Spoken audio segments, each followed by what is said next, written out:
They're the testimonies that the power of the kingdom is literally influencing people's lives. And that's when it gets a little bit tricky because there's not a whole lot of stories. God has made it clear that we are His preferred agents of change to the world through the Holy Spirit. But sometimes, when truly no one is available, He'll go straight for us Himself.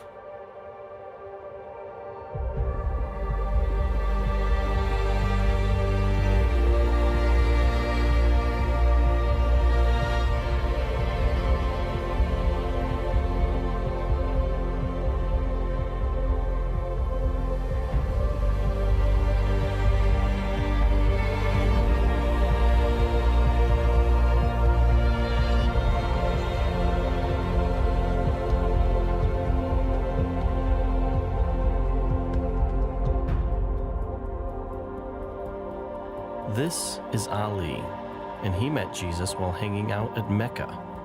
Yeah, you heard me, Mecca, the epicenter for the Muslim faith. When he was younger, Ali was a raging alcoholic, and his drinking got so bad that he moved away from his wife and children in Turkey to Saudi Arabia, simply to protect them from himself. While there, some Muslim friends of his talked him into going on Hajj to Mecca, the great pilgrimage to the holiest place in Islam. So I decided to go. And when I went there, everybody needs to sleep together. And everybody also goes 7 times around the Kaaba. And they were also going to do the namaz. And there I said, well, maybe something good will come of it. And I did the namaz, the ritual prayers also.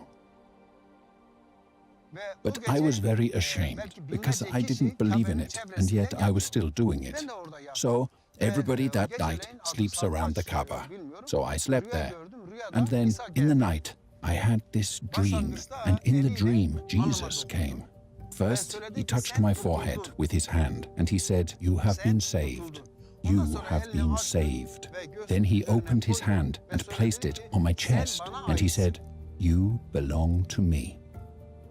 One of them, he said, "You are saved," and then, "You belong to me." And he was smiling. And this is what I wanted to say. This is what he looked like.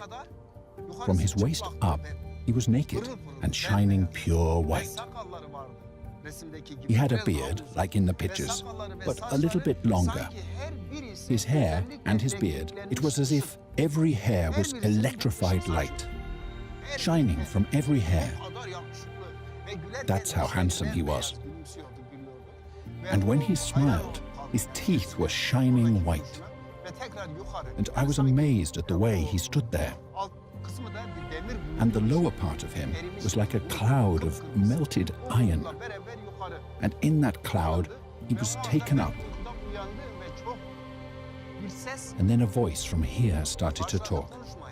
And it was really moving around, in the same way that your mouth moves around when you talk. This voice started from right here. That's how it felt to me.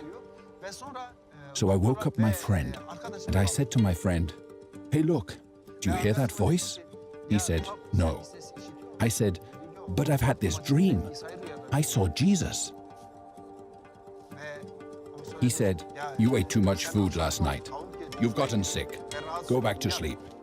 What business does Jesus have in Muhammad's capital?" So I tried to go back to sleep, but the voice wouldn't let me. It kept talking to me, just like I'm talking to you. And when it was morning time, the friends came over to me, and they said, "Let's continue on the pilgrimage." And the voice was saying, "No, you're not going to go." It wouldn't let me. And the voice was saying to me, "Go and collect all your stuff and go back to your country. Look for your friends and find them." I didn't understand, but I made up my mind. Okay, I've decided I'm not going to go. I didn't understand it myself. So then I went and took a shower so that I could go back to where I had been. So, in order to take a shower, I got undressed. And I looked in this little mirror, and this part was white. But at that time, my hair, my beard, my mustache, there wasn't a single white hair anywhere. And there was this white everywhere. And so I tried to wipe it off. And when I wiped it, it didn't come off. I wiped it with water and soap, and it still didn't go away. And this voice said to me, I'm going to show you even more things than this.